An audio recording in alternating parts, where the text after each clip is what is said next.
I find myself, not for the first time, in the position of a kind of Jeremiah.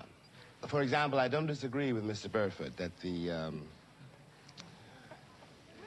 inequality suffered by the American Negro population of the United States has hindered the American dream. Indeed, it has. I quarrel with some other things he has to say. The other, deeper element of a certain awkwardness I feel has to do with, one's point of view. I have to put it that way. One's sense, one's system of reality.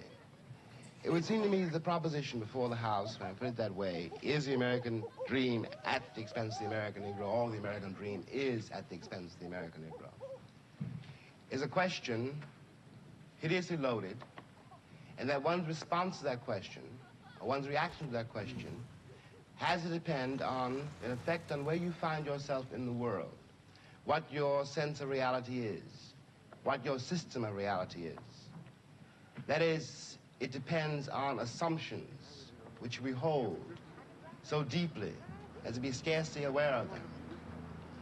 A white South African, or a Mississippi sharecropper, or a Mississippi sheriff, or a Frenchman driven out of Algeria, all have, at bottom, a system of reality which compels them to, for example, in the case of the French exile from Algeria, to defend French reasons for having ruled Algeria. The Mississippi or the Alabama sheriff, who really does believe when he's facing a Negro boy or girl, that this woman, this man, this child, must be insane to attack the system to which he owes his entire identity. And on the other hand... There's a diner called Lydia's I got a tip on near here. Won't take us too far, of course, to have lunch there. What do you say to a detour? Where is it? Simmonsville. You know what that area be populated by on Diane's Atlas?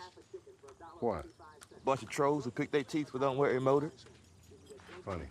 I need to add some entries to the guide. I'm on a deadline. Aren't you the publisher? Exactly, which is why I know how much of a hard ass I can be. Well, not that either of you asked my opinion, but I could use a hot meal. You heard the girl. Since this girl's not allowed to drive, I'm picking the radio station.